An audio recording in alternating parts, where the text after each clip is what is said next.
Lights, oh, there we go, we are on. Okay.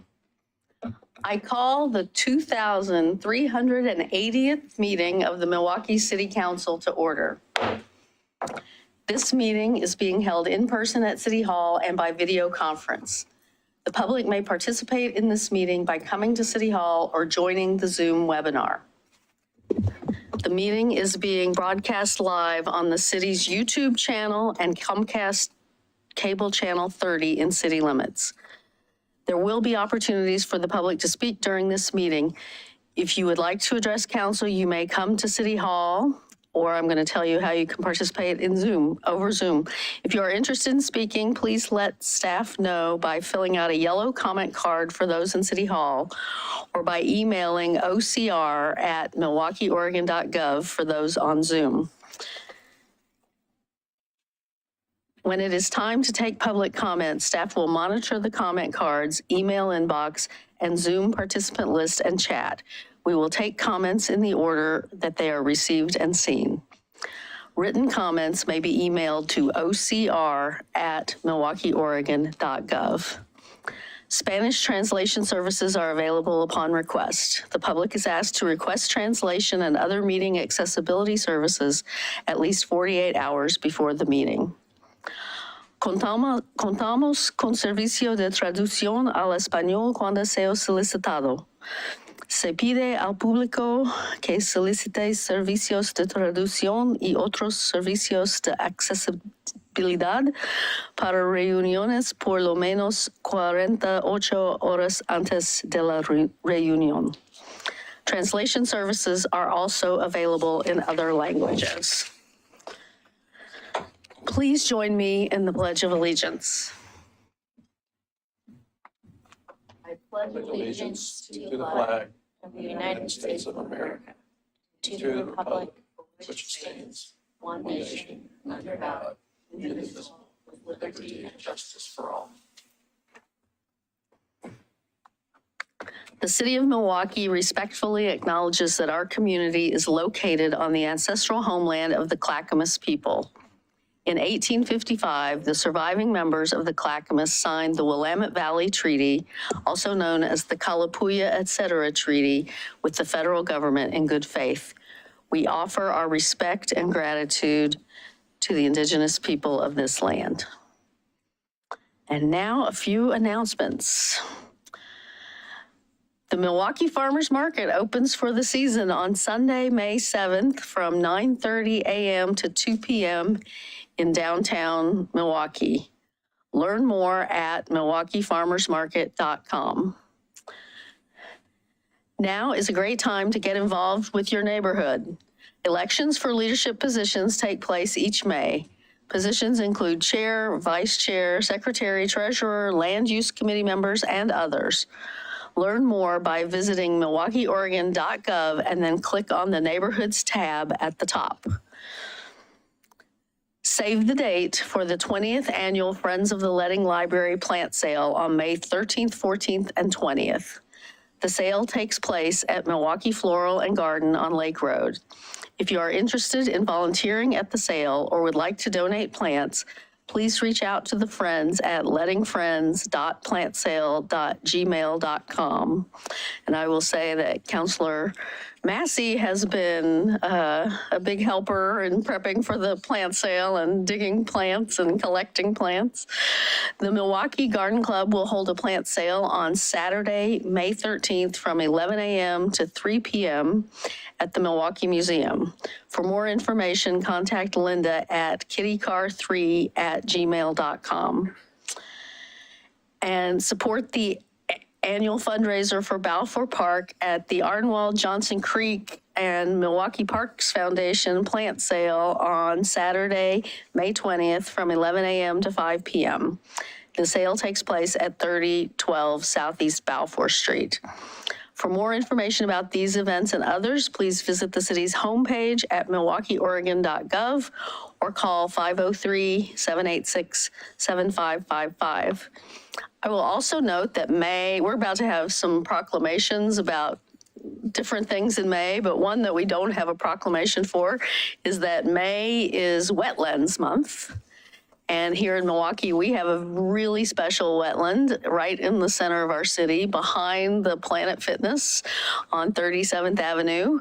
And there will be special tours and people on hand to talk to you about the wetland and help you bird watch in the wetland at Minthorn Springs on Saturday, May 13th. So not this Saturday, but a week from.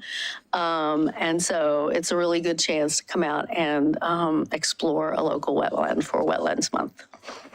Anybody else have anything they'd like to announce? All right. Well, then we will go forward with Mental Health Awareness Month proclamation. Police Captain Ryan Burdick and Gary Marshke from the National Alliance on Mental Illness.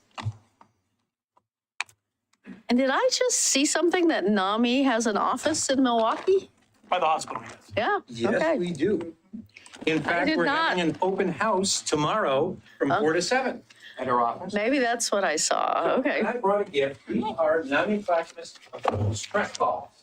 Okay, they are guaranteed to relieve all stress and anxiety in 30 minutes or less, or your money back.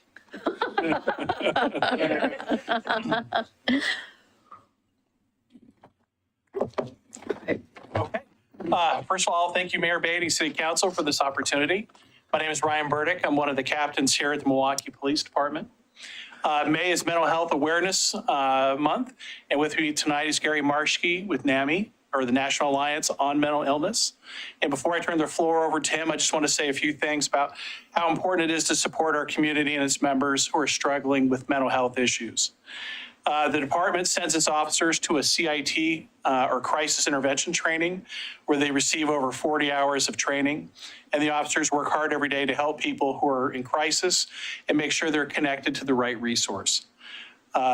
We go on to over 400 mental health related calls every year. We want to have very successful outcomes, strong partnerships, and we want to constantly evaluate how we're doing business to make sure we're doing the best practices and a compassionate response. It's important more than ever to work with all of our partners like NAMI to support and meet the needs of our citizens who are struggling with issues like depression, PTSD, anxiety during these difficult times. Lastly, to mention the resources such as Clackamas County Behavioral Health Division's 24/7 crisis line. It's 655-8585, 655-8585. It's a good resource for community members to connect with. And with that, I'd like to turn it over to Mr. Marshke. Well, thank you, Captain. And I, first of all, want to start out acknowledging the great working relationship that we have with the Milwaukie Police Department. And we found that they have been very supportive and very helpful in assisting people in the Milwaukie area that have mental health issues. So thank you for that. So I want to start off. My name is Gary Marshke. I am the Outreach and Development Manager for NAMI Clackamas. And typically when we do these introductions around Mental Health Week, we like to start off with some statistics about mental health to give you an idea of just what a challenge it is for us that are facing mental health issues on an everyday basis. And so we're going to start off with a few eye-openers. I'm going to move to our next slide, which is some statistics. And the ones in green are the ones that I like to highlight, but 1 in 5 adults are going to experience a mental health disorder in any given year. That's it. And there is 1 suicide death in this country every 11.5 minutes. So suicide is a crisis. The Clackamas County suicide rate is significantly higher than the national average. You can see national average is 13.8. Clackamas County's is 18.8 per 100,000 population. And it is the second leading cause, and I'm going to update that because I just got some recent statistics yesterday that did not allow me to make changes here on the presentation. But it is not only the second leading cause in 15 to 24-year-olds, but it is also now the second leading cause of death among 10 to 14-year-olds.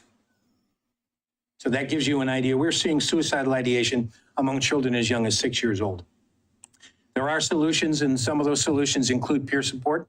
That's what NAMI is all about. You can see our mission statement here. We are a nonprofit organization. All of our classes, support groups, all of our presentations, with the exception of the proclamations, are done by volunteers with lived experience.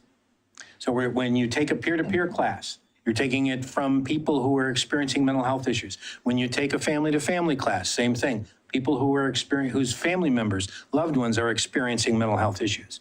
So we really do work very, very hard to make sure that there is that peer perspective in all of the work that we do. And most importantly, I think we've been at it since 1978. So you can see we have a great deal of lived experience ourselves. Good things happen when people in crisis meet people who have been there. That's the very basis of peer support. That's the very basis of our classes, of our support groups, and of all the work that we do. We have a peer resources coordinator now that also helps people navigate the system. The last thing in the world that you're going to want to do when you're in a mental health crisis or you're dealing with someone who is to deal with an incessant bureaucracy. And we all know what challenges we can encounter when we're dealing with a bureaucracy. They help you not only find the resources you need, but navigate them as well. So they'll be there with that family member or that individual for as long as they need. That's all of our contact information for anybody who needs us. And I'm also going to finish up with our open house again on May 4th. That's tomorrow from 4 to 7. We welcome anybody. Tomorrow's the 3rd. Or 3rd, sorry. Tomorrow. Okay. Tomorrow's Wednesday. Okay. Sorry, on the 4th. It is Thursday the 4th, not tomorrow. Okay. Sorry, my bad. Okay. You know, post-COVID, I have no sense of time. Chronology just is, so yeah, it is Thursday from 4 to 7 at our office, 10202 Southeast 32nd Avenue, right in front of Providence Hospital. We'd love to have anybody that wants to come by, meet our staff, meet our board that's there, and learn a little bit more about what we do. And don't forget our NAMI Walks comes up on May 21st. That's at Peninsula Park, and it's a great opportunity to celebrate mental health. And that's all I have to say pre-proclamation. Great. Captain Burdick, can you read the phone number again that you gave from the county? 503-655-8585. Okay. I could give you a little simpler number too. It's 988. Well, that's right. That's right, isn't it? And 988 goes right to Lines for Life, which is an Oregon-based organization that will handle all those calls. And you want to make sure that when you call, if you're calling from an area code outside of Oregon, know that you will be connected to a center that is in that area. So if you got an area code from Colorado or from Wisconsin, that's where you'll get connected. And what you'll want to do is just make sure you let the 988 operator know you're calling from Oregon. You'd like to speak to someone in Oregon, and then they'll make sure. But it is not just for people in crisis. It is for people who are dealing with people in crisis. They can offer you advice, information, often get that person on the phone and help them through the crisis. Great, great. And since we're in a political arena, HB 2757, that is the 50-cent charge on cell phone bills to fully fund 988. That fully funds not only the operators, the people who answer the calls, but also the mental health workers that will go out on calls when they call 988. It's 50 cents per line on your cell phone bill. There's $1.50 already for 911. We really encourage you to let your legislators know how important that is. And do you know where that bill stands? Right now, it's coming up. It'll be coming up for a vote soon. It's out of the Budget Committee. Okay. So it's made it that far, and we've got fairly strong bipartisan support on it, but it is a tax, and we do know how some people feel about taxes. Right, right. Okay, thank you for that. Welcome. What time was the open house again? 4 to 7. On Actual Thursday. formal ribbon cutting at 5:30 with the North Clackamas Chamber. That's where I saw it. Okay. Okay, And thank you for the proclamation, by the way. yes. Do one of you want to read the proclamation, or am I doing that? Go right ahead. Okay. Whereas mental health is part of everyone's overall health and well-being, and mental illnesses are prevalent in our country, state, and nation, county, state, and nation, with 1 in 5 adults experiencing a mental health issue every year. And whereas stigma and the resulting discrimination is a primary obstacle to early identification and effective treatment of individuals with mental illness and their ability to recover to lead full, productive lives. And whereas approximately half of chronic mental illness begins by the age of 14, and suicide is the second leading cause of death of people ages 10 to 24. And whereas long delays of sometimes decades often occur between the time symptoms first appear and when individuals get help, and it is important to maintain mental health, learn the symptoms of mental illness to get help, and cure the stigma and discrimination that too often interferes. And whereas every citizen and community can make a difference in helping cure the stigma and discrimination that for too long has surrounded mental illness and discouraged people from getting help. And whereas public education and civic activities can encourage mental health and help improve the lives of individuals and families affected by mental illness. Now, therefore, I, Lisa Beatty, Mayor of the City of Milwaukie, a municipal corporation in the County of Clackamas in the state of Oregon, do hereby proclaim May 2023 to be Mental Health Awareness Month in Milwaukie to increase public understanding of the importance of mental health, to promote identification and treatment of mental illnesses, and to cure the resulting stigma and discrimination. Thank you. Yes, thank both of you. Thanks for coming in. You're not going to lose us that quickly. Oh, I'm hanging out with him for this. okay. It's going to help me out for the National Police Week. Okay. So thank you, Council, again for taking the time to recognize this week of remembrance for all the fallen law enforcement officers across the nation and your continued support for the Milwaukie Police Department. In 1962, President Kennedy signed a proclamation which designated May 15th as National Peace Officer Memorial Day, and the week in which that date falls is National Police Week. There are currently some 800,000 law enforcement officers in this country serving and protecting every day. The Milwaukie Police Department's last fatality was Sergeant James Worrell, who died on New Year's Eve, 1953 of carbon monoxide poisoning. There are many dangers in this profession, and a reminder that law enforcement across the country, it's a hazardous profession for the professionals who work in this field. This year, there's been 31 officers that have died in the line of duty so far. And in 2022, COVID again was the #1 killer of law enforcement officers, with 245 that have died. In 2022, there were also 25 police canines that were shot and killed. The number of officers who died of COVID in 2022 was 81. And shortly behind that was 60 officers who were shot and killed in the line of duty. These are just some of the hazards our officers face every day, and these losses affect police departments and officers all across the country. The other inherent danger to police work is mental health. This year, we've lost 35 officers to suicide, and in 2022, there was 160 officers that took their own life. It's important to recognize mental health and that it affects all people in society, including the nation's police officers. And another reminder that with all the things you see in the news that are difficult to watch, there's first responders that were first on scene, managing those scenes and working through some pretty horrific things at times. I do want to say, just on a positive note, Milwaukie is a fantastic community and city. We get great support from our citizens and our council, so we thank you very much for that. Thank you, Captain. And Oregon did lose a police officer, another town in Oregon recently, as I recall. Yes. Yeah. And he was shot and killed. Yeah. Okay. All right, I'll read the proclamation, I guess, or would you like to read it? I can read it if you like. Go ahead, please. Whereas since the first recorded death in 1791, more than 20,000 law enforcement officers in the United States have made the ultimate sacrifice in the line of duty.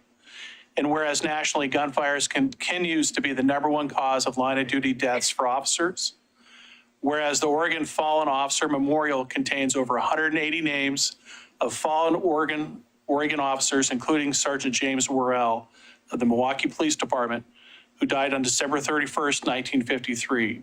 And whereas there were 245 officers killed in line of duty across the United States in 2022. And whereas the people of Milwaukie wish to express their greatest appreciation for the sacrifice and service of those officers.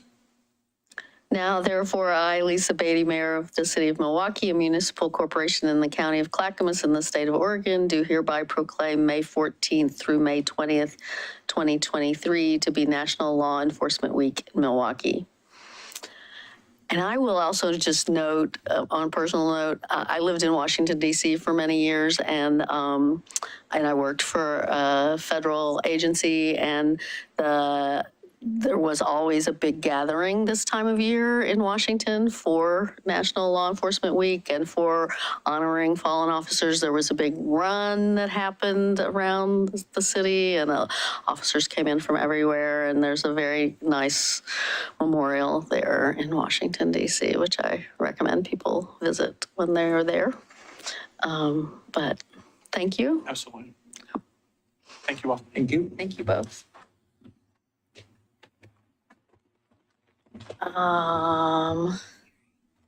Teacher Appreciation Week. This would be our council president. Thank you, Mayor. This one's near and dear to my heart. I am a recovering teacher. teacher. I know our city recorder, Scott Stauffer, is married to a teacher. Our counselor here is married to a retired teacher. So I would say that a lot of us know a lot of teachers in our lives. My wife couldn't be here today because our son has baseball practice.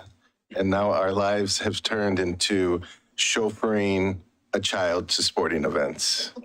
But anyway, so in light of Teacher Appreciation Day and Teacher Appreciation Week, I'd like to take a moment to express my gratitude and appreciation for all the hardworking and dedicated teachers, such as my wife, Mrs. Nicodemus, Miss Morgan, Miss Stauffer, Mr. Ortiz, Ms. Doyle, Ms. Guevara, Mr. Pichon, Mrs. Wirtz, Mr. Williams, and the list goes on and on and on, because when I'm not here, my whole life is educators. So too many to name. All these folks have had a positive impact on the lives of countless students. Teachers play an essential role in shaping the future of our society. They are the ones who inspire and guide the next generation of leaders, scientists, artists, and innovators. They have the power to instill a love of learning, encourage critical thinking, and foster a sense of curiosity and wonder. Teaching is a challenging profession that demands passion, commitment, and resilience. Despite the many obstacles they face, teachers continue to show up day after day with a smile on their faces and a willingness to go above and beyond to help their students succeed. Moreover, the last couple of years, teachers have been called upon to adapt to unprecedented circumstances, facing challenges that were unimaginable just a few years ago. They had to transition to remote learning, learn new technologies, and adapt to a constantly changing educational landscape. Yet they persevered and found new ways to connect with their students and create meaningful learning experiences. I believe that we should show our appreciation for teachers not only during Teacher Appreciation Day and Week, but every day. We should acknowledge their hard work, dedication, and contributions to our communities. We should support them and provide them with the resources and tools they need to continue and inspire and educate our children. We should fully fund education here in Oregon like they do in Washington. We don't fully fund education here in Oregon. I don't know if people know that. I want to thank all the teachers out there for their tireless efforts, their unwavering commitment, and their dedication to making the difference in the lives of their students and families. Your hard work does not go unnoticed, and we appreciate all that you do. Happy Teacher Appreciation Week. Thank you. Would you like to read the? I would Okay. like to read this. Thank you.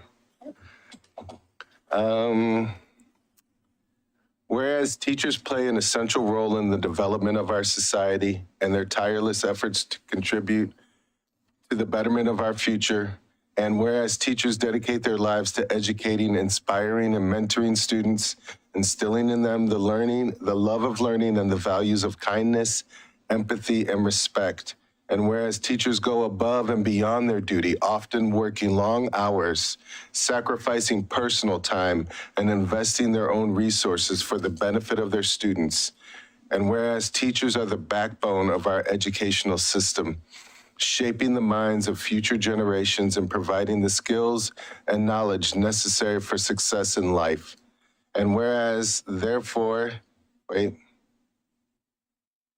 it be proclaimed that we recognize and appreciate the immeasurable contribution of our teachers to the advancement of our society. Therefore, let us honor and acknowledge our teachers' commitment, passion, and dedication to education and their selfless service to our communities.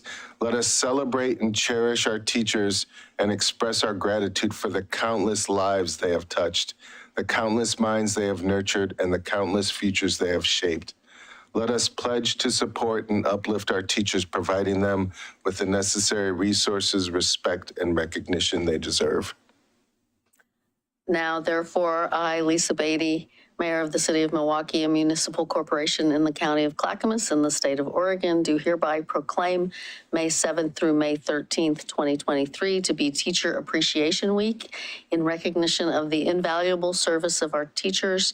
Let this proclamation serve as a symbol of our enduring gratitude and admiration for all that they do.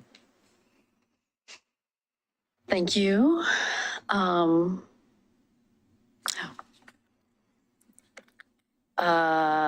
And then we have Public Service Recognition Week, which I guess is me. So when I first got on council, we didn't do this. And I thought, that we needed to do this. Sometime in the year we have like planning week, and we have a few things where we recognize certain staff functions, but really this is the one that recognizes all of staff for the service they provide to our community. That's been, that's been a challenge. This proclamation last year and the year before had a lot of COVID-related stuff. We kind of pulled that out of it this year, but we are still grappling with what COVID has meant in terms of life changes for everyone. We have a staff that really stepped up and served the community in really trying times. So would the city manager want to add anything? Thank you. Sure. No, on their behalf, I just really appreciate it. And I appreciate you all acknowledging what they do for all of us. As a resident, I also really appreciate it. So once this is approved, we'll also send this out to the whole staff tomorrow so that they know how much you all see them and see what they do. Great. Thank you.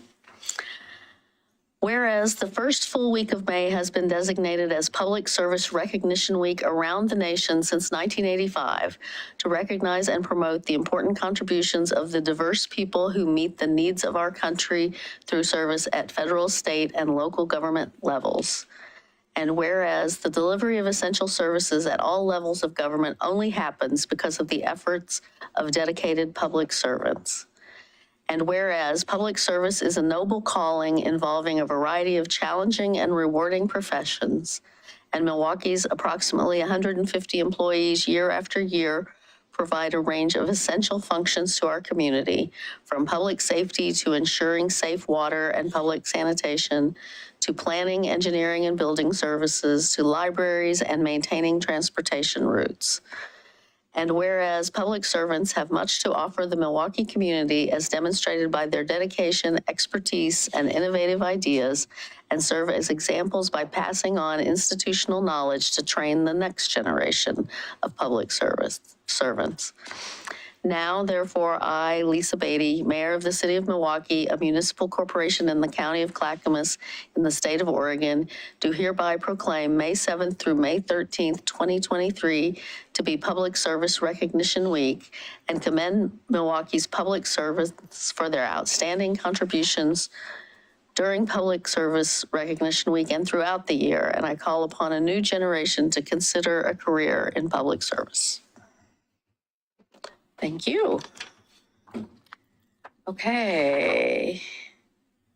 Now we move on to special reports, and we have 3 folks here from the Milwaukie Community Center.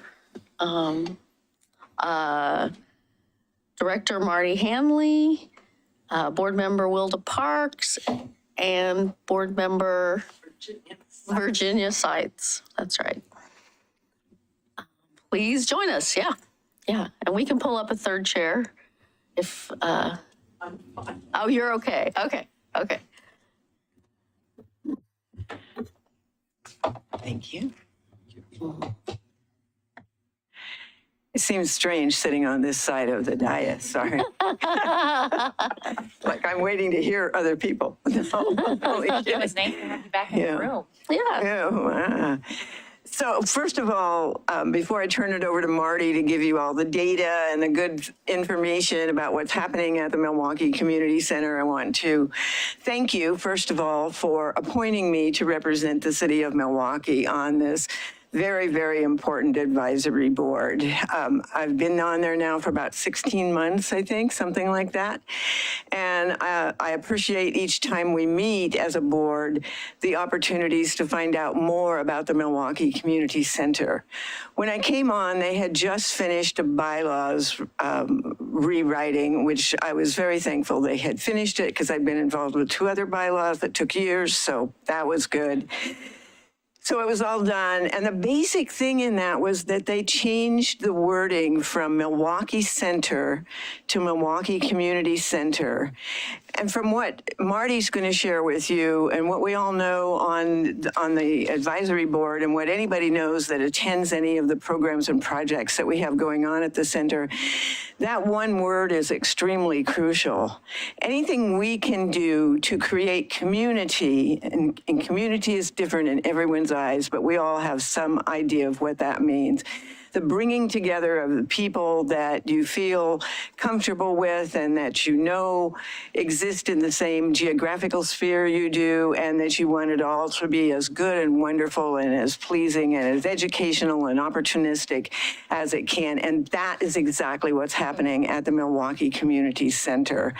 So I am going to turn it over to Director Hanley to tell you about some of the functions. And in that, are we going to also talk to them, let them know about the dinner that's coming up?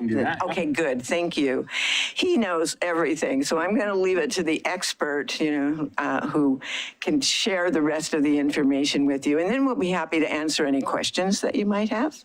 And I will mention that in regard to the dinner, your foundation board member, Betty Dominguez. Betty Dominguez, that's who came and invited all of us to be servers. So, yeah. Oh, good. We have heard about the dinner at least. So. Very good. All right, thank you, Wilda. Thanks for being on our board.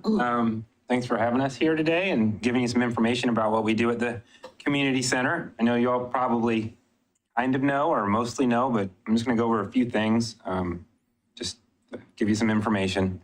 So the center was built in about 1980 at the Community Block Grant through the city of Milwaukie. It was run by the city of Milwaukie for about 12 years until North Clackamas Parks and Recreation took over the operations. I don't know the conversations that led exactly to that change of leadership there, but it was done then. And since then we've been, it was called the Milwaukie Senior Center, and it was open primarily to serve seniors. Since then, we've been working to make it more inclusive of everybody, the whole community. It's definitely still senior focused. We have 2 boards there. We have the CCAB, Community Center Advisory Board, which Virginia and Wilda sit on. We have the foundation, which you just mentioned. They have 1 staff person, the director of development, and then they have a board of directors, and they do fundraising and awareness for the community center. We have about 20 staff, 7 of which are full-time, and the rest are part-time folks, and we have about 400 volunteers that help basically run the whole show. Without the volunteers, we wouldn't be able to do a fraction of what we do.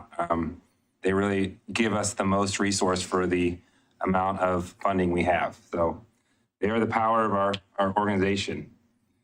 So there's basically 5 different arms, I would say, to what we do there at the community center. Arm 1 would be the social service department, and that is social workers that mostly work in the geriatric field, helping older adults in the community. Our primary focus is keeping those folks independent, living in their homes, the folks that still want to live in their homes. So most of our social service programming is sort of designed around that. We do things like, we have a caregiver support group, a diabetic support group. We have a respite program for family caregivers. We do foot clinic, law clinic. We have an emergency firewood program for folks to help them heat their homes. Medical equipment loan, a lot of information and referral, case management for folks. There's also different speakers that come in and talk and give different healthy aging presentations and things like that. Working hand in hand with the social service program is a nutrition program. That's Meals on Wheels. We're doing about 75,000 meals a year. That would be something. Which is a big jump. COVID definitely hit that program. And then when we shut down due to COVID, we amped up that program, almost doubled. And it's really still stayed fairly high since then for folks. Part of the Meals on Wheels program, I think is important to know, is it's much more than a meal. When you sign up for Meals on Wheels, one of our social workers comes out and visits you. They assess your situation and they see where you're at, and they have discussions with you about ways that you may be able to do better, or if you need help with things, they can discuss that with you. And basically they start a relationship with you, and we have a case with you, and then every year we do another visit and try to kind of track people and help them as they age. And we also have a transportation department. We have buses, 4 little buses that go around, pick folks up. So if you're unable to drive, the center is still accessible to you. We pick you up at your house, door-to-door service. Excuse me. And we also have a travel program, which is more of a recreation side of things. Both basically the vast majority of the social service programming, nutrition, and transportation is all based on donation or free. So we do get some federal funding to help pay for that. It pays for about half of a lot of that. And the rest we either fundraise or are reliant on the Parks District general fund. So, and then we also do recreation classes. That's sort of the fun thing. Different types of classes that you would think would be in a community center: language, arts, exercise, music, and those kind of things. And then the 5th thing is simply rental. We rent the facility out to the community. It's a community space, gives people an area to gather, and it also helps raise some revenue for the center. One of the things that I wanted to just kind of say that is pretty neat about it, so it was designed as a focal point center, which just kind of means that it specific things for specific reasons. It wasn't just like, well, let's just kind of do this and, well, let's try that, or let's try that, or let's try that. It was designed specifically to help keep people independent and to enrich people's lives. And one of the really neat things that I see after being there forever is how it's different things for different people. And how it might allow you to age into the center. So maybe you start out as in a aerobics class, or maybe you come as a volunteer right after you retire at age 65, and you drive Meals on Wheels, and then 10 years later you can't really do that anymore, and maybe you get some help, information referral about some moving services or something. Then maybe 5 years later, maybe you're still in your house and you're having health problems and you can't cook meals, and now you can access the Meals on Wheels program. So it's really neat how when you become familiar with something at a younger age, then as you age, you can use the resources and you're a lot more comfortable. It doesn't feel like a government or even really a social service entity as much. It's not like you're going up to the county building or the city building or whatever that might be. You're going to the community center you're familiar with, and you're accessing the services that you're somewhat familiar with the people that you know, that you've talked to over and over again. So I see that a lot, and that's a really neat way that center kind of contributes to our community here. And, you know, I think that just in the future, as we see this, and the board, we are very serious about keeping our focus on the senior community, but we want to be more, so we are still trying to expand into being other things for other groups of people. We do children's classes and community events and have services for other people, and we want to continue to push that forward. If I might add into that, for instance, one of the things that we've talked about is we have this beautiful big room that has 2 great big beautiful pool tables in it. And wouldn't it kind of be neat if there were elder people, it's usually the guys that are in there playing pool, that could teach the younger people how to play pool and how to, you know, how to do it with the graces that they probably know. It might be, you know, it might be kind of a fun thing to initiate. We've talked about that. And I don't know if you plan to talk about the mural, but maybe we should just briefly mention that too. We are looking at placing a mural on the Rusk Road side of the building as you come into the park. And the goal of that would be to have art that represents all ages and a variety of activities that are happening within that community center, so that it would cause curiosity for people. They would see that and say, oh, what is that? Why is it there? What does that mean? Whatever. And so hopefully that would then incite them to come into the center and find out more about what's going on. We're also looking at the space inside the center for some wall murals and inside stuff, and we haven't quite figured that out yet. But the first one, we are working with the City of Milwaukie Art Committee on that, and Jordan Imla in the offices here. And so it's moving along quite nicely, and we're really proud of that project. That's really all I have for you. But we're certainly happy to answer any questions or. Yeah, and also we're looking for ideas. I mean, those of you who sit on this dais, you know, you have amongst you a variety of ages of children, of ages of family members, of other family that here, whether they're older, younger, you know, whatever. What kinds of things might we do at that center that provides a service and a benefit to them and gives them an opportunity to learn more about the community center? You know, so I'm going to use Marty. You can email him. You know? And that, so there is one thing, if I may go back to, I believe, and I think maybe City Manager Ober could help me with this if I'm incorrect. The timing was, as you said, started off that the City of Milwaukee ran the Milwaukie Center and so on, and then I believe that it was in 1991 that North Clackamas Parks and Recreation District was formed in an agreement between the City of Milwaukee and Clackamas County, an unincorporated area within this geographic region. And it was part of that original movement. I'm not sure what terminology to use, but there was at that time. You're doing a brilliant job. Go on. Anyhow, it was about 1991 that, because the district was now formed, that part of the agreement on forming the district was that NCPRD would run that for the City of Milwaukee, would operate that.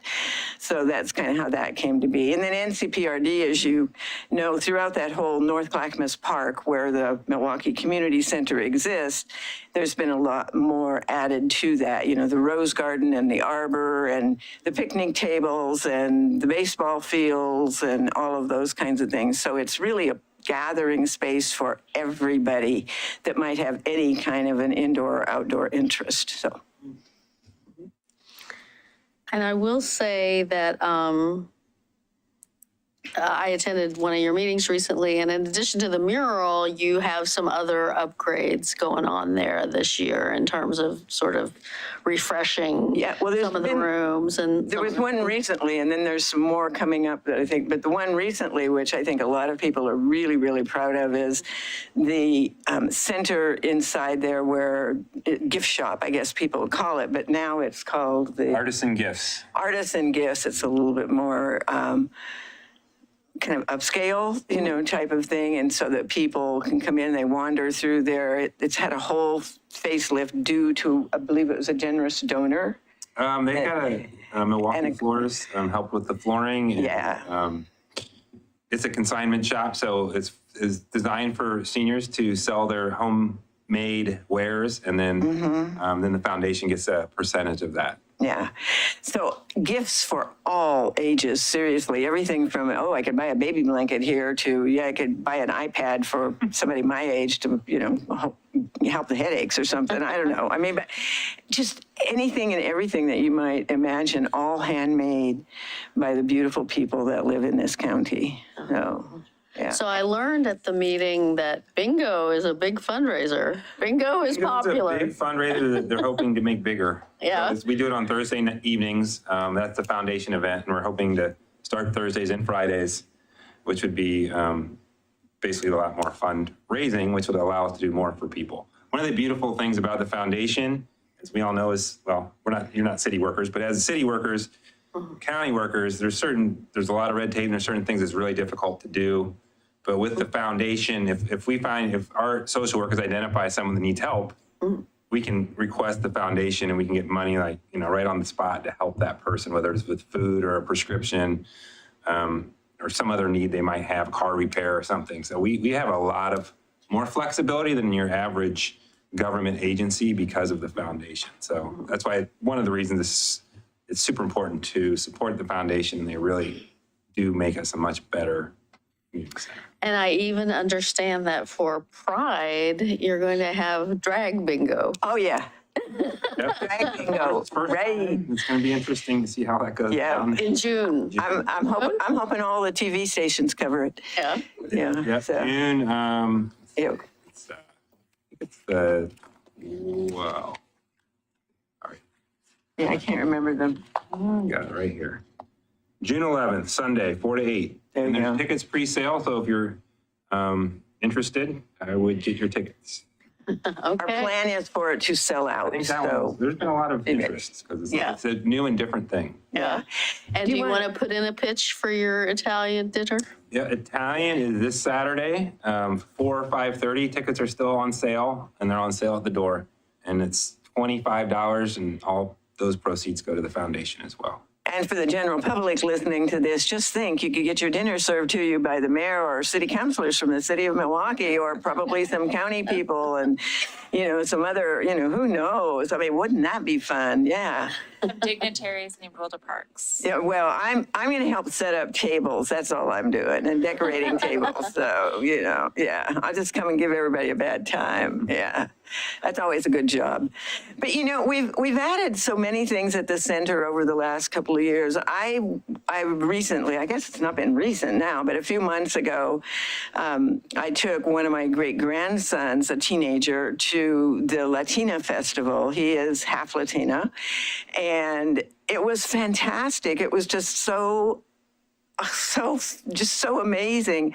All of the different kinds of foods that they had there, the arts and crafts that they had going on, where people were showing what they did, and the music on the stage and the folkloria dancers are always my favorite. I loved them. They were so great. I mean, everything was just amazingly wonderful, and most things were free. There was some charge for some of the food and different stuff like that, but even at that, there was like free ice cream and free cotton candy, and of course, the kids all wanted to load up on that, and it was so well attended by such a wide variety of people. That's the kind of thing that we want to keep happening out there.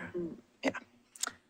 Well, do any counselors have questions, or you solicited suggestions of We take any suggestions, Yeah. but you can also email them to Marty or email them to me, whatever, or come have coffee with me or walk around my neighborhood and we'll, share ideas. Yeah. Anything from any counselors? I just have a question along the same lines, and Marty, if you can, what do you think is the thing that the center is missing? I can't hear you very well, Rob. Could either one of you comment on what you think the center is missing, that has some interest, some demand that you just can't provide? Well, one of the things, it's not exactly the center, it might be a little off topic, but we have a beautiful rose garden, the Sarah Height Rose Garden there, and we do rent. There's no covered space there. So one of my ideas, which would have to be expensive and it'd probably be a grant, would be to put a large pavilion so more people would be willing to schedule a wedding there, because I wouldn't schedule a wedding there personally because I'd be afraid to get either rained on or be too hot in the summertime. So I would love to be able to put a pavilion out there so people could get married there. It'd help our revenue, and it would give the city a great marriage facility for people to get married right here in the city. So I think that'd be a really neat idea. That's interesting. Yeah, I will just, compliment. I was there not too long ago, and I, picked up the catalog of all the things, and it's just amazing the number of activities that are going on there. I mean, there's a lot of bang for the buck out of that place. Yeah. Yeah, I agree with you on that. And the other thing, long before I got involved to the extent that I have been more recently, I would go out there occasionally with a friend who goes there quite frequently and have lunch. A lot of folks don't realize that you could do that. It's a very inexpensive lunch. They're always wholesome. You can get either the hot meal or you can, on the other side, you get the salads and sandwiches, and stuff like that. So even if more people knew about that type of thing that was out there, I think that it would enhance the whole experience. Interesting, thanks. Is the Rose Garden maintained by NCPRD, or do you have volunteers who do So that? it's both. So the grounds are maintained by an NCPRD maintenance crew, mowing and the hedges, and the rose beds are maintained by volunteers. Okay, great. Yeah. We got a great volunteer, Harry, who's been working with roses forever, and he dials that all in for us, so we don't even have to worry about it. Yeah, Yeah. nice. I have a question on the transportation. Is that offered to anyone, like even like young adults that want to make their way down there that can't drive, or? It would be for folks that are 60 or over or disabled. I wonder if that's another way to get more people to go down there, is more access to get down there, especially for the youth, depending on the activities that happen. Yeah, If there's a way. and the center's buses are the only ones that serve the area now. TriMet no longer serves the area, so TriMet used to have Yeah. the 152, which still is in existence, used to have a spur. it just goes a different place now. Because of low ridership, they canceled that about 6 or 7 years ago. Yeah, I thought it was a shame, but Interesting. yeah. Yeah, I it'd be- wonder if when there's the new housing next door, will more people in the neighborhoods, get TriMet? yeah, that's gonna be a lot of Back and- folks. I don't know. Yeah. It would be something to look at once it's done, yeah. As I recall from the meeting I attended, the bus service is kind of its own thing, and they're getting 2 new buses. 2 new buses. Buses, yeah. And we partner with Ride Connection, which is a local nonprofit, and they help us procure our buses. And they provide the drivers and we stuff? provide the Oh, you drivers do? are county employees, but the buses are from Ride Connection. Okay, And I think the wrap that's on them has both organizations. It's not there yet, but But it will. That's the plan. Yeah, but it will. And Lisa has mentioned that she attended one of our meetings recently, and I hope you'll do that again. But please know that those meetings are open to any of you at any time. You can just come sit, be a little fly on the wall kind of thing, or sit up at the table with us and interject your thoughts, It's a property of the city of Milwaukee, so take advantage of it, utilize it. Help us make it the very best thing around here that there is. Yeah. The pavilion, would that pavilion also be used for like performing arts? It could be. I was, classes or, performing arts, concerts, yeah. Yeah, back when New Century Players was active, I think we had a couple of dinner theaters over there. Yeah, yeah. Thank you so much.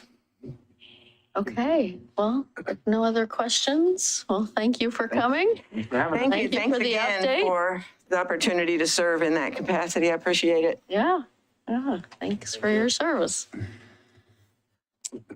Okay, and next we have ODOT. ODOT Region 1 Area Manager Shelley Romero and Tiffany Slaughter from ODOT Region 1 Traffic Session.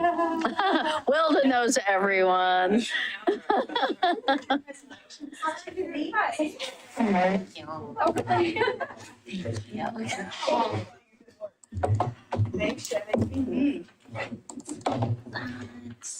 Hello. Just getting your, yes, just getting your PowerPoint fired up here. Okay.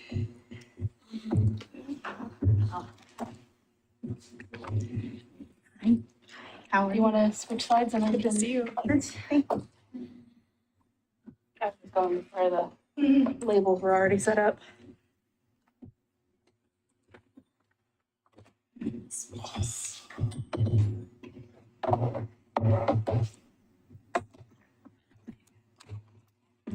Thank you. No problem. That should be ready for you. Okay.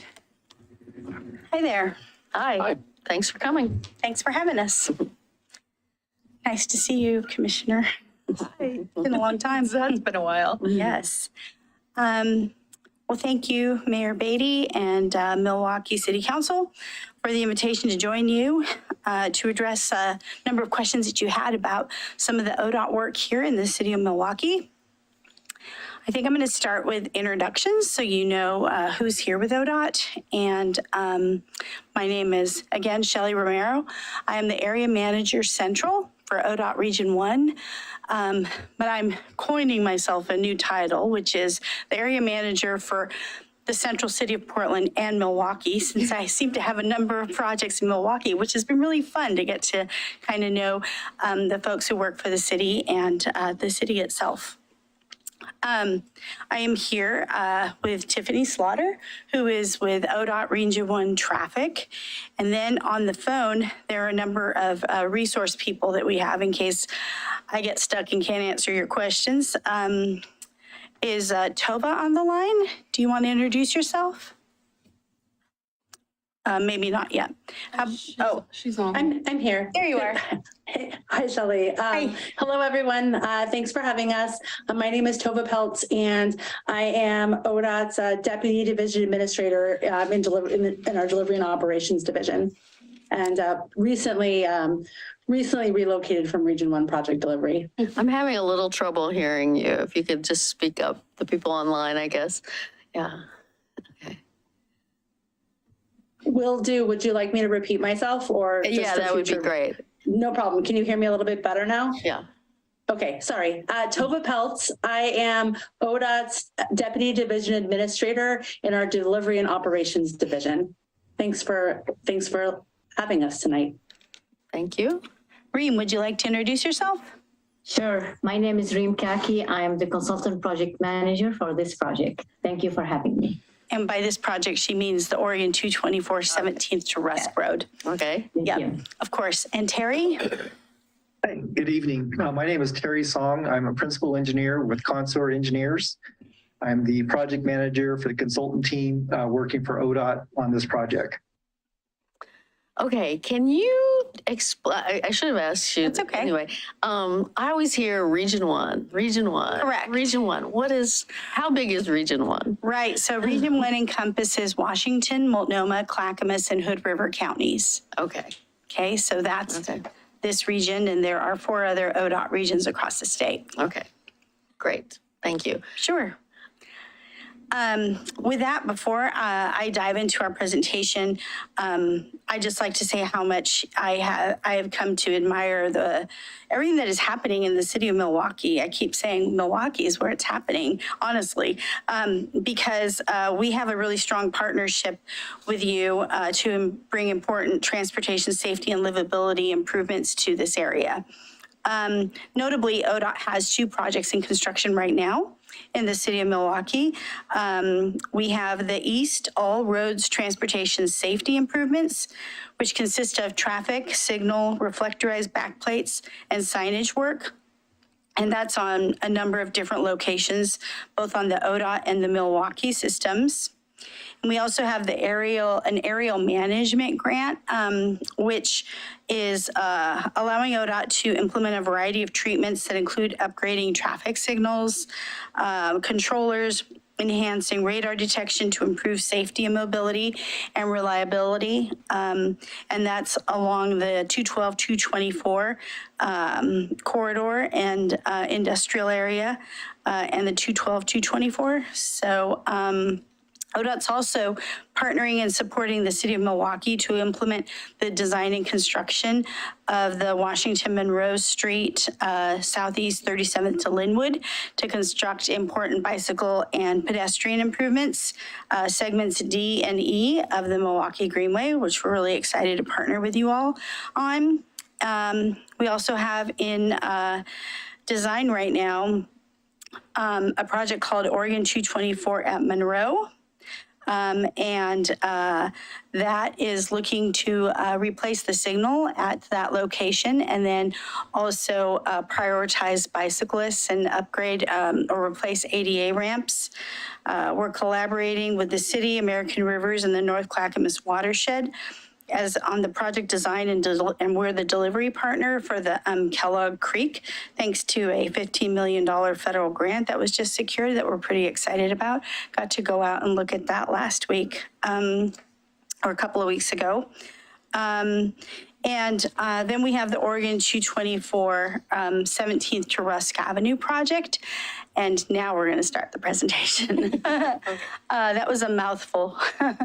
All right, so this is the Oregon 224 project 17th to Rusk. You'll see that the project scope includes paving with 6 to 10 feet of shoulder and ramp paving. And the ramp paving will be from 17th to Edison. We have pedestrian push button modification, ADA ramp improvements. There are 46 of those. And then we have bridge work, joint replacement, waterproofing, bridge rail replacement. There are 3 locations where the bridge work will happen between 17th and Rusk. So that's the overview of the project. This is an update on the project schedule. We are early in this project, but we are moving right along. You'll see that the bid let date, that is the one at the very bottom, which is January 9th of 25. That is when we will anticipate getting a contractor on board and construction will commence. And all those other steps above the bid let date are things that are milestones that we still need to reach. The part of the reason is because the 46 ADA ramps require us to acquire right-of-way, and that's at a minimum like a 1.5 or 2 year process in many cases. But we are marching right along. Are there any questions so far? So that's the only, I was curious about right-of-way acquisition. So that's really about ADA ramps. You're not actually widening. Correct. Okay. Next slide, please, Tiffany. Okay, the project limits, as I indicated earlier, paving goes from 17th to Edison. We'll design the 46 ADA compliant ramps between 17th and Rusk. And then our bridge program is contributing funds to address maintenance on 3 structures between 17th and Rusk. Next slide, please. And now maybe I'll have Tova sort of help frame up our crosswalk closure. And then I'll have Terry take over these individual slides. Go ahead, Tova. You bet, Shelley. Can y'all hear me okay? Yeah. Great. Yes. Great. Well, part of this project includes closing unmarked crosswalks within project limits. And our practice of closing unmarked crosswalks is to ensure that that unmarked crosswalks are accessible to all users. And so the locations where we are closing, that we've identified for crosswalk closures, are locations where we have currently unmarked crosswalks that for a variety of reasons aren't going, like, are not accessible for all users and will not be accessible to all users following the project. So this is part of like a process that ODOT has identified to evaluate crossing closures. We have a published policy on crosswalk closures and technical guidance that drives it. And the intention is to follow that policy and guidance and work through both region technical folks and engineers, and as well as our chief engineer's office and the state roadway and traffic engineer. So the decision-making process for evaluating and closing a crosswalk is based on safety at that particular location and accessibility at that particular location, and also what the destination of that crosswalk is, and distance to nearby accessible and marked crosswalks. In some cases, we choose to close a crosswalk because there's an adjacent marked crosswalk that has been enhanced and is signalized and is a safer crossing and a preferred crossing for pedestrians. In some cases, but we close an unmarked crosswalk because on one side of the crosswalk there's an inaccessible destination. So Terry's going to get more into the details of these particular crosswalk closures, and then we're happy to answer questions as they come up. Yeah, there's about 5 of these slides. So I know that these were specific locations that you all had questions on. So what I'll do is I'll have Terry walk through this, and then I'll pause and see if there are any questions. Then we'll go to the next one. That way it'll help you guys if you have any specific questions about the sites. Great. Thank you. Go ahead, Terry. Oh, you're on mute. You're muted. Yes. Oh, there you go. Okay, our first intersection is the furthest west intersection on OR 224. At this location, we have a existing crosswalk that's closed across 224 on the east leg. The project will be opening that, marking that crosswalk, and installing new push buttons to make that an accessible route on the east side of 17th Avenue. Is there a sidewalk on the east side of 17th Avenue? There is not. Okay. We'll be creating ADA compliant level landings, so people who end up on that side of the road will have an accessible route across OR 224. Okay.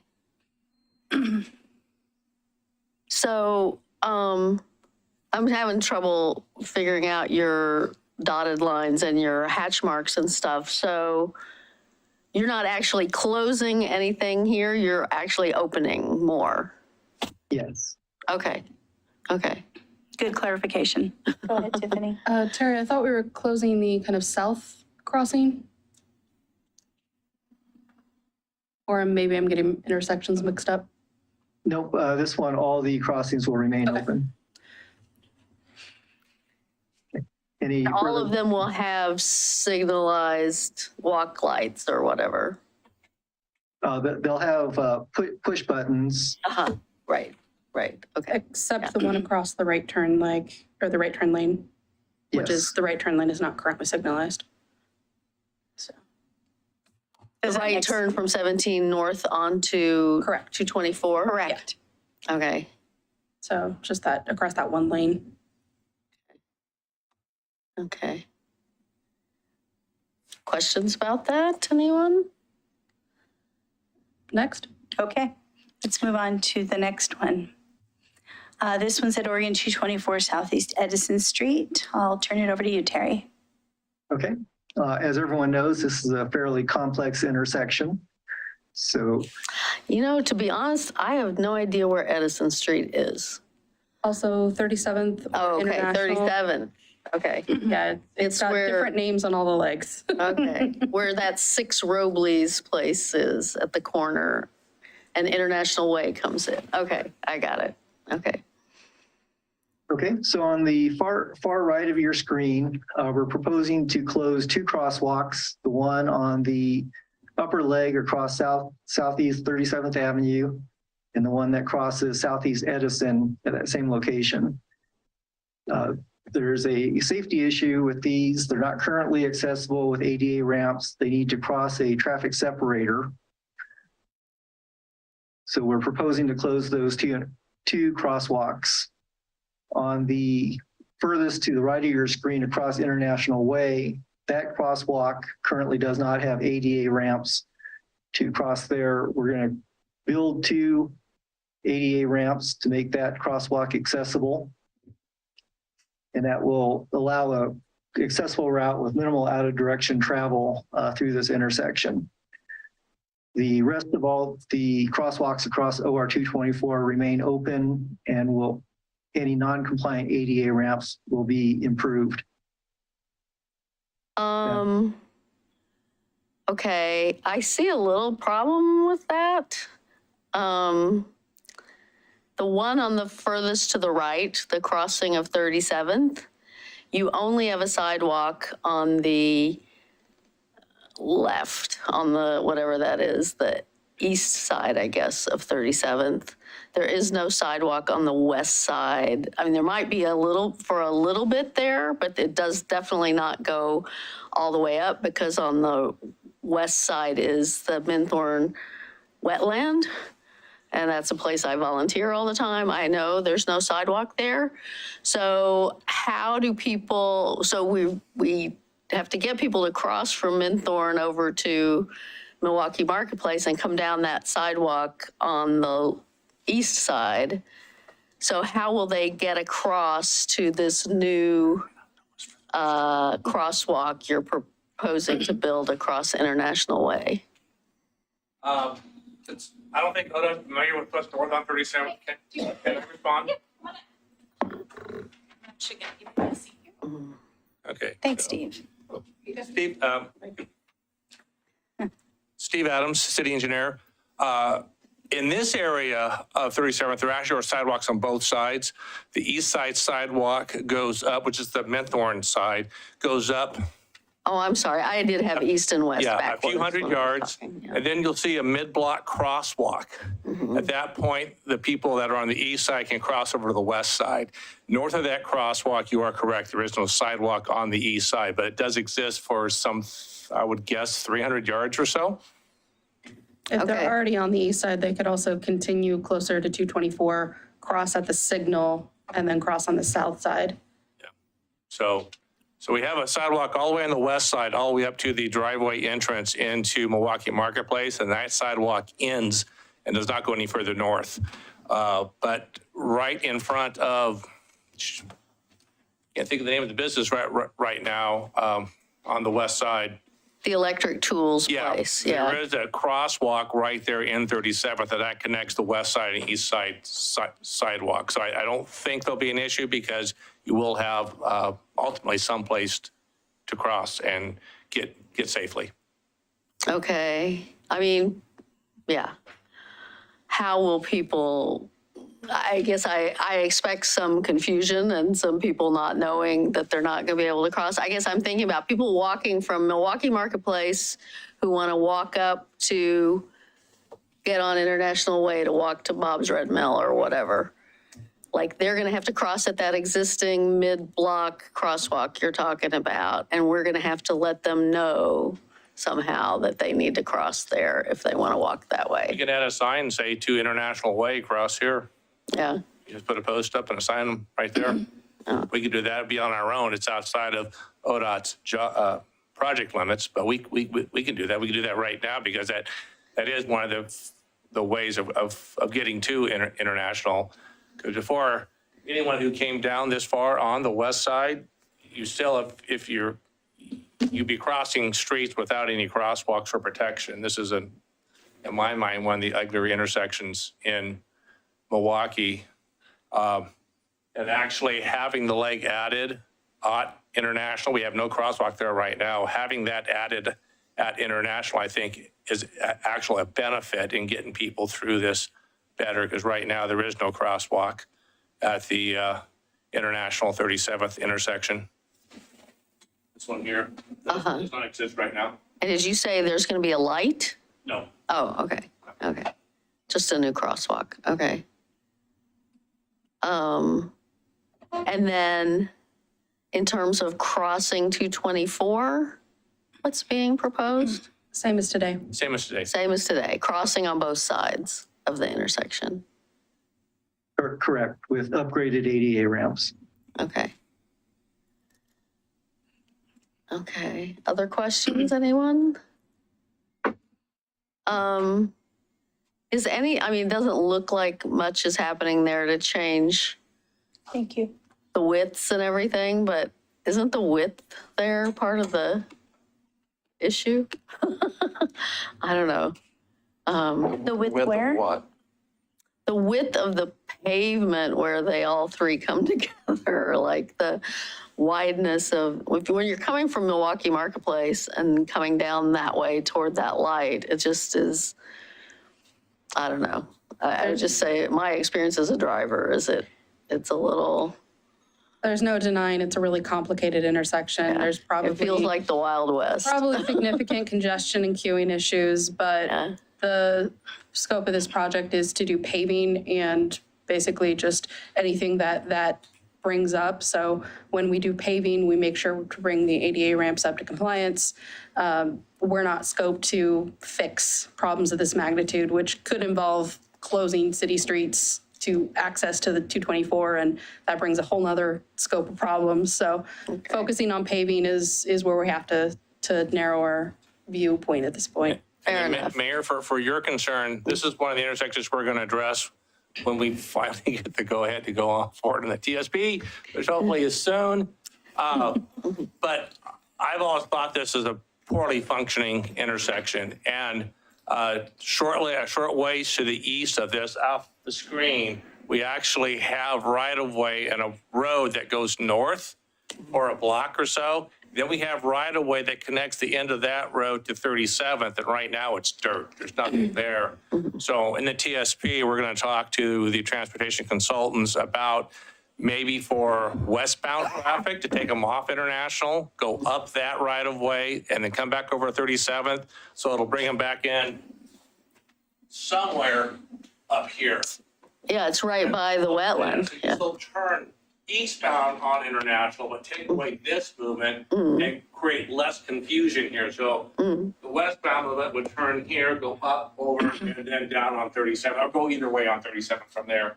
I personally think that would be a better, but I'm going to defer till we get a PTOE on board and have them give their opinion on what to do at this intersection. Fair enough. Fair enough. Thank you.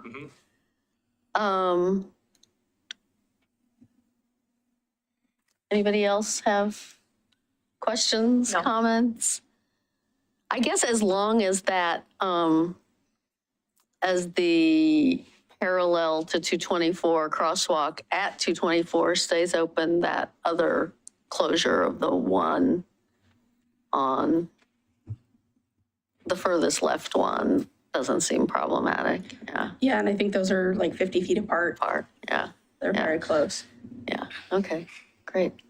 Thank And you. You're welcome. Go ahead, Terry. I'll just mention on the one on the left, that one's still under consideration. We're currently doing a traffic study to determine the safety aspects of closing that crosswalk. So we may have more news later, but we're currently underway on that consideration. Okay, any further questions on this slide? No. I'm not seeing any. Thank you. We can move on. Okay, so this is the intersection where the eastbound OR 224 off and on ramps connect to Southeast Lake Road. So our proposal here is we are going to stripe the crossing of the on and off ramps. So that'll create not a new crosswalk, but it'll establish a striped crosswalk for people walking on the, I'll say, north side of the street.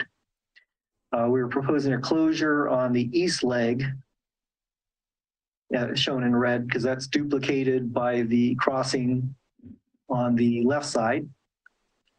We're going to realign the crosswalk on the left side to shorten the crossing distance.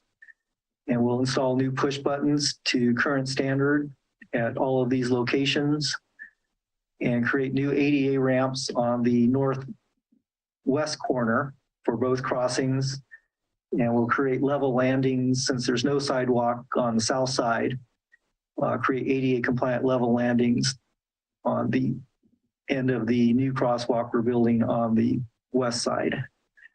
Sorry, that was kind of convoluted, but So where are there sidewalks on Lake Road? You're saying there are sidewalks on the north, whatever we're calling it, the north West. side, I guess? right, that's, I'm actually not even sure there's a crosswalk there. There's a ramp there. And But there's, Steve, do you know offhand where we have sidewalks? I don't know exactly. It's hit and miss. This area of Lake Road, though, is under the Road Authority of Clackamas County. We don't control this piece of Lake Road. Okay. So the green hatch marks, both on the north and south side, do not necessarily mean there are sidewalks there. It's just pathways where pedestrians could walk. Okay. Not that there's necessarily adequate facilities at this point. Okay. Just for edification, Google Maps shows just a section of concrete there at the, what that would be the northwest corner there. And as they said, there's just dirt paths. Enough to access the push buttons, probably. Yeah. And it looks like it's similar even on the other side. Although there's a little bit wider, shoulder over there. Okay. Yes. Needs help. Yeah. Yeah. Okay, any questions? No. All right. Thank Okay. you. Go to the next one, please.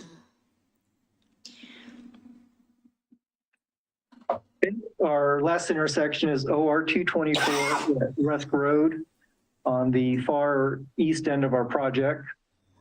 ODOT has closed the unmarked east leg of the intersection, as Tova mentioned, for the accessibility issues, limited destination points, having the 3 other marked and signalized crosswalks. And we're aware of the development for the senior citizens housing on the southwest corner. There's some limitations on the improvements that ODOT can require the developer to construct. So that crosswalk has been closed.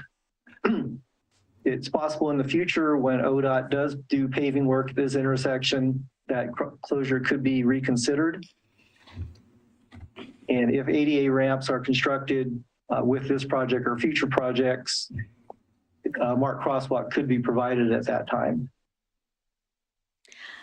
Can you remind me when that project was coming, when that senior center, and there was a different project proposed first before it was a senior center, was coming, they were going to have to build a dedicated right turn lane from Rusk onto 224. Is that still something they're going to have to do? Right. They are. ODOT is currently reviewing their permit conditions, but the plans we have seen have a right turn lane being added on northbound Rusk Road and a new curb return being constructed there. Okay.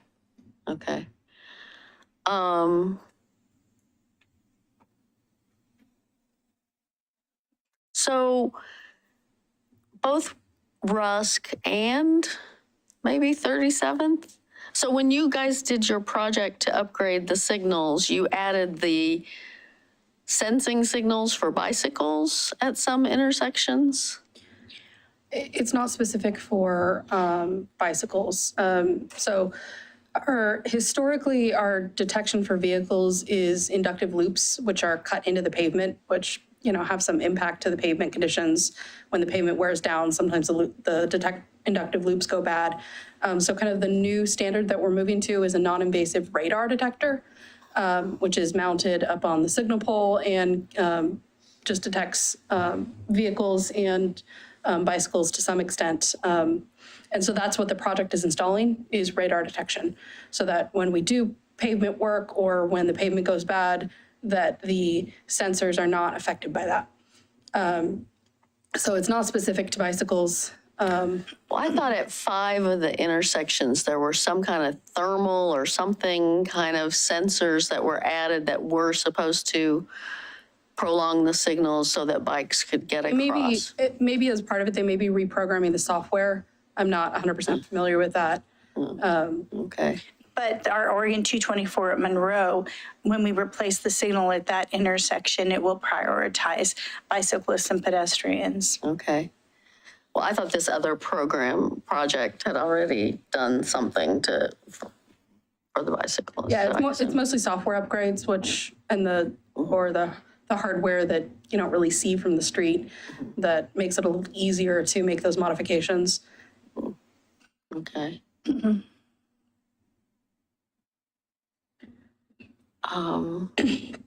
Anyone have questions about this? I just have a general question. I really appreciate the level of information and you being here to help walk us through this. But it does seem like it's kind of a patchwork of some of our space, some of the states, some of the counties. And I'm not sure how much of this intersects with our TSP process. And so while I think it's sometimes a dangerous trap for us to get into the weeds of this, it also allows us to be able to see how we want to plan out the future of all of the improvements across those jurisdictions. So I guess this might be more of a question for Steve. You know, how do you see this conversation proceeding, either with updates to the council or to staff, and so that we can stay informed, but not get sucked down into the weeds of all of the nuts and bolts of the intersections specifically? I think the key things, the TSB, when that gets kicked off, we'll be working with our consultant is Kittleson, and we'll be looking at, everything within the city, what needs to be upgraded or done. Clackamas County has been very good to work with. Monroe Street is a prime example. So we did from, not Monroe, but Linwood. We did Linwood from Monroe south to Harmony. That was our project. I think Clackamas County now is under construction from Monroe north to JCB. But the look of the street is identical. Once they get their site done, if you're driving it, you won't notice that 2 different agencies paid for that road. Monroe Greenway, again, Clackamas County has 30% design from Linwood going east to, I forget where they end at, before 82nd. It's street or two before 82nd, and I think it's Fuller that they go to. And then we're going to start design of ours. Actually, we look at proposals starting next week, so we'll be having some consultants submitting by next week. Okay. And so we'll just work with them and saying kind of what does work, what does not work. Personally, I actually sit on the Clackamas County Pedestrian Bicycle Advisory Committee, so I have the ear of that group and the planners on that. And I used to sit on the Clackamas County Transportation Safety Committee, and the transportation engineers, Joe Merrick and Christian. Snuffin, yeah. Are there now. And so I still communicate with them. So maybe when I'm gone, eventually I will retire. I'm not supposed to. Don't even say that. But Jen Garbley is familiar with a lot of this stuff, and I'll still advise and coach her for up until I leave. And after I leave, I'll still probably answer emails and help her out. Well, thank you. I really appreciate all the expertise that you and the team bring to this. You did highlight one of the other questions that I had. I wasn't sure where to put it in, so I'll put it in here. But I was just looking at the list of projects for TSP, which of those have been put into the active category. And I know we've been waiting a really long time for Milwaukee's to get underway. The last update that this, it says that this document was updated on the 5th of April. So I'm hoping that maybe there's word in terms of our grant moving forward and being able to start those meetings. I know that we had a really great process with our community members that are raring to go, and I'll be the council liaison to that. So seldom do you hear us saying, yes, please give me more meetings, but I'm actually really excited to get this process started. The TSP, they're not familiar with the TSP, but Laura has been in contact with ODOT this week. We've been getting emails both the end of last week and this week. It's stuck in DOJ on something, and as soon as DOJ gets past the last hurdle, we should receive it. Okay. But even ODOT Transportation doesn't really know what DOJ's hang up is, or they're not referring to us what exactly the concern DOJ has. A lot of the projects we've been talking about tonight are fit sort of within project delivery at ODOT. And the people you see here are project delivery. The TSP is actually in our planning group. And so once you get funding for a TSP, there has to be, even though you guys are leading it, it's got federal funding. So we're helping you shepherd it through. And before an RFP can hit the street, it has to have Office of Procurement and sometimes Department of Justice review. Okay, so if we, if maybe you could recommend, and we can connect offline, but maybe you could recommend somebody that we could connect with the DOJ. I mean, there's a whole list of all of the active grant projects in other cities that have made it through those hurdles, and so I'm excited to nudge where appropriate. Yeah, I will figure out, I can definitely find out for you who is your liaison at ODOT, and then they're the ones that are usually, for the TSP, they're the ones that are usually in contact with DOJ and are applying those gentle nudges and pressures, as I like to call them. Great. Yep. Are there any other questions on this one? Well, I do want to go back to what I was asking about, because I did find the map that came out when you guys were doing the signal upgrades. And it says locations of thermal bicycle detection sensors. And so it says there were 5 of those: Webster, Rusk, Oak, Monroe, and Harrison. Very good. So it might be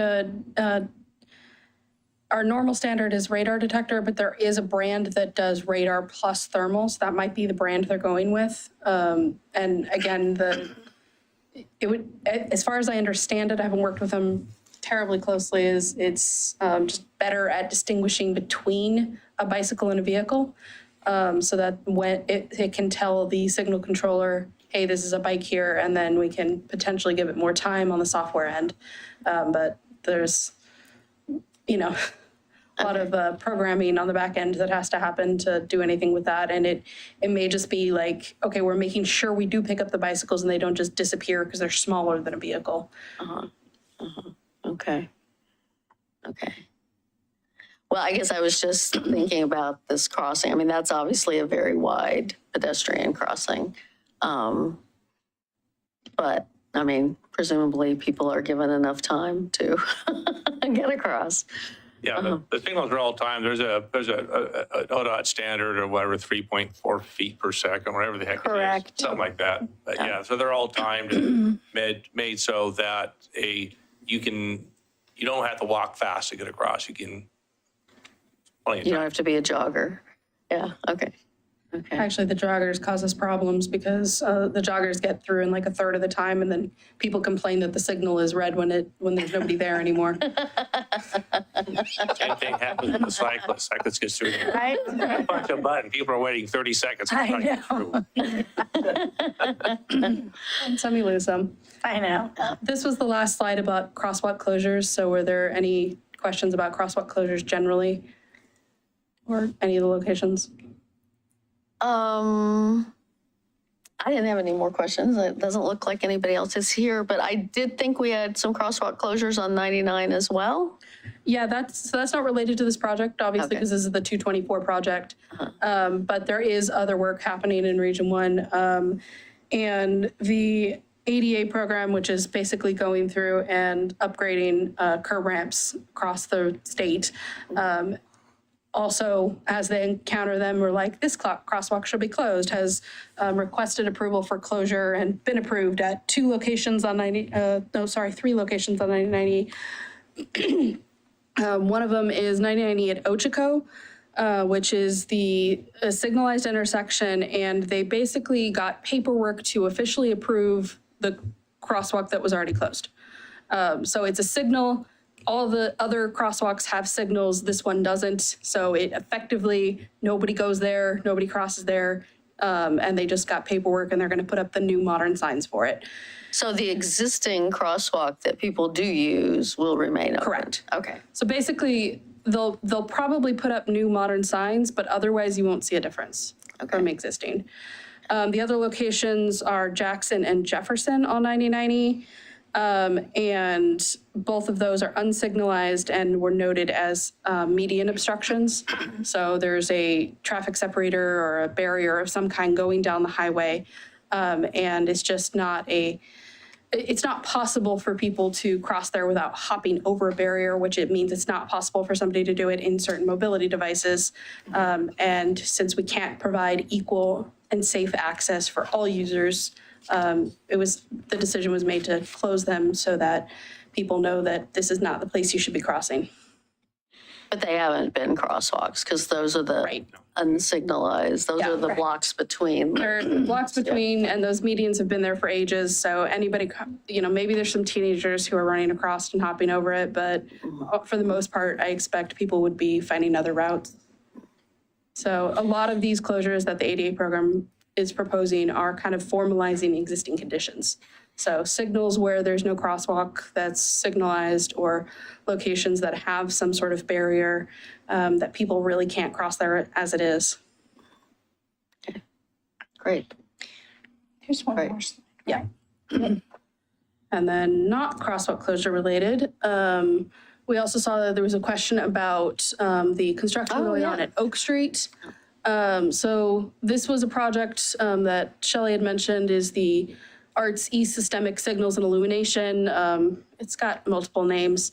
I usually refer to it as Arts East, or if I'm really confused, Arts West, because we've got projects in all three areas. And mostly what this project is doing is adding reflectorized backboards and other kind of low hanging fruit type improvements, but it is also adding protected left turns on Oak. So instead of the left turn yield on green ball, it'll be a green arrow. So that is currently under construction, and construction office is anticipating it'll be complete and operational in May. I was gonna say, they've been hanging there for a few weeks. I've been noticing them, and I will tell you, I was on the planning commission back when the Walgreens complex was permitted, and people asked for that then. That was, 12, 13 years ago probably. And people were asking for a dedicated left turn then. So people will be excited about this one. Yeah, yeah. We've gone through all of our slides, but if there are other questions, we're happy to take those, or happy to wrap it up. Any questions? Nope. I don't think so. No, Thank you for having us. Thank you for coming. It's great to have all this sort of mysteriousness cleared up. We don't want to be mysterious, so let us know if we can help out. Thank you very much, Steve. Thank you. Tova, Reem, Terry.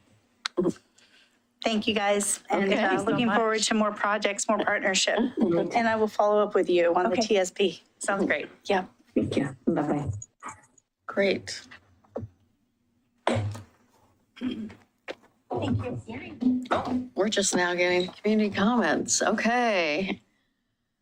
This is the part of the agenda during which council will hear community member comments regarding city business.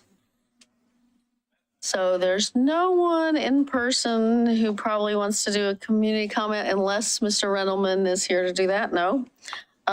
So let me ask Nicole if she has anybody online who looks like they want to comment. I do not. She does not. Okay, then I will dispense with reading that whole page of script if we have no one who wants to be a community commenter tonight. Tonight's consent agenda includes minutes of the City Council April 4th, 2023 work session and April 4th, 2023 regular session, and a resolution amending the Audit Committee bylaws. Does any member of council wish to remove an item from the consent agenda? Seeing none, I will entertain a motion. I move to approve consent agenda as presented. I second. It's been moved and seconded to approve the consent agenda as presented. All those in favor say aye. Aye. Aye. Opposed, say no. None heard. The consent agenda passes unanimously. We have no business items and no public hearings. Do any council members have council reports on meetings they've attended in the last couple weeks? Yeah? Yes, I actually have Okay. from this morning. City Manager Ober and I met with Greg Geis for West Water Environmental Services on the SDC, what they're doing for their SDC. So they, obviously this has been a discussion that's been before, it's been a couple of years, right? From what I understand, or? Yeah, when Councilor Falconer was our representative, and she was a big advocate for tiering SDCs so that the smaller houses and the, ADUs and everything else aren't paying the same rate as, 3,000 square foot house. And so she was a big advocate for that and convinced them, I thought, to go that route. Yes. So looking forward to your update on that. They are on a tiered SDC. It's based on square footage. They spent quite a bit of time on trying to figure this out. I asked about, obviously affordable housing and if there's incentives and what they have with that. And they don't do anything in that realm. And this is why they specifically went with the square footage model. It was, for them, it was trying to thread the needle and really balance between, community, I don't want to say community needs really, but affordability is community needs, but from that aspect and then from the system needs, from the technical standpoint, to maintain the functionality of the treatment facilities and things like that. So they did their best to try to thread that needle and do a balancing act. And that's where they came up with the square footage SDC. As far as the commercial, they charge 0.8 of what a home would be as charged per unit. So it's 0.8 per unit. You mean for an apartment? Commercial, yeah, for the commercial developments. Okay. Or multifamily development, I should say. So that's pretty much, that's basically what I got from their explaining their SDC methodology. That's what they came down with. It got me thinking about our own SDCs, because I know that's coming down the pipe here sooner or later. And it would be really interesting to, obviously we have some of the lowest SDCs in the region, and it would be good to, I would like to see us increase our SDCs for market rate developments, but decrease them for obviously affordability purposes. Hopefully that can, potentially, lessen the need for, or lessen as much market rate development and kind of spurn that. Also, I talked to City Manager Ober this morning about the CET funds, seeing if the infrastructure is there or it's already embedded to where we can use CET funds to pay or cover a portion of Wes's SDC fees. And she had mentioned that infrastructure is there. It's already embedded for us. And what did Wes say about when or whether they would be adopting? I understood the tiered SDCs are pending with the Board of County Commissioners. It was it June or July? I think it's June. They're June, in process yes. right now. So I think there's second public hearing is happening. That's right. They were having one this week, I think, and then Yeah, a second Thursday. one at some other point. Okay. Yeah. Okay. So they're not anticipating any problem? No, they don't think so, especially with the tolling news. Okay. They're in a pretty good mood, so. Okay. But yeah, no, they're not anticipating any issues with that. Okay. Great. Great. Well, thanks for that. And you did circulate the budget that Wes sent you? Is there anything in that budget we care about or we should be concerned about or? I mean, the only thing that I was concerned about was the increase of the rates, but for Milwaukee citizens and residents, it's actually not gonna, we won't see an increase because of the reduction in the legacy debt. So we actually, Milwaukee residents won't see an increase probably for, what's it, about 7 years? I think it's what, these 6 or 7 years, until the rest of the region catches up, because they provide us with wholesale services as opposed to retail. So, yeah, so I was glad to hear that. So whatever the increase is coming this year, it's not actually going to affect Milwaukee residents. So it's another good thing. Yeah. You see that we have our amazing public works director up here because part of why I wanted to just sort of highlight, you all will see opportunities over the next several years to look at our SDC rates. Historically, this council has directed us to look for ways to make it more affordable to develop things like affordable housing or middle housing. But Peter, do you have anything that you would like to add? I would just add, so when we adopted our wastewater SDCs last spring, we did adopt a tiered rate for that. And when we've had a discussion on a potential park SDC, and we contemplated a tiered structure there when we were looking at those as well. And we're going through the evaluation of our, and updating the methodology for our water SDCs. I think we've got that scheduled for July or August to come to council, but we're looking at also having a tiered SDC there for the water. Great. Anything about Wes's budget? I would just say that our budget, our wastewater budget reflects, the impacts of the treatment cost. And, we forecasted when we did the budget last fall and winter, 21 into the winter of 22, that Wes was going to, we weren't going to see a rate on the wastewater treatment cost because of that legacy debt. So, our rate adjustment just reflected our costs and not Wes's costs.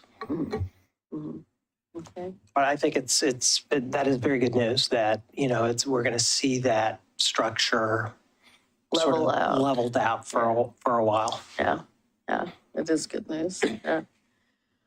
Okay. I have PARB notes.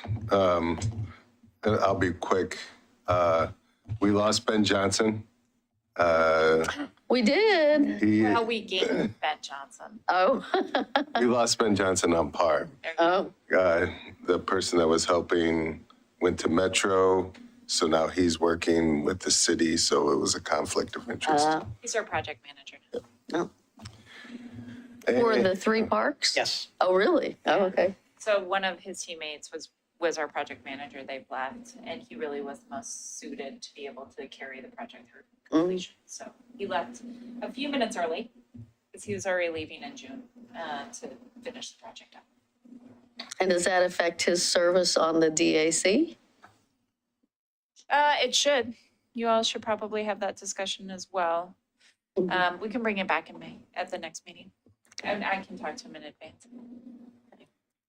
And the update from NCPRD was they're talking to residents about a future ballot measure for their own NCPRD board, as opposed to, rather than being in the county. So I think that was the most important thing they talked about, but they didn't give a date or anything like that. So I think that was the 2 important things from there. Okay. So that's the governance. I mean, we've talked about that some, the governance structure, reforming the district issue. Yeah. Okay. Anyone else? Okay.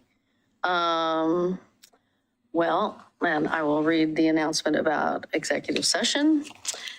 After the meeting, council will meet in executive session pursuant to ORS 192.6602H to consult with counsel concerning the legal rights and duties of a public body with regard to current litigation or litigation likely to be filed. Representatives of the news media and designated staff may attend executive sessions. All other members of the audience are asked to leave the room. Representatives of the news media are specifically directed not to report on or otherwise disclose any of the deliberations or anything said about these subjects during the executive session, except to state the general subject of the session as previously announced. No decision may be made in executive session. And with that, I will entertain a motion to adjourn the regular session. I move to adjourn the regular session. I second. It's been moved and seconded to adjourn the regular session. Is there any further discussion? All those in favor say aye. Aye. Opposed, say no. The vote was unanimous. The meeting is adjourned. Or the regular session is adjourned. Okay.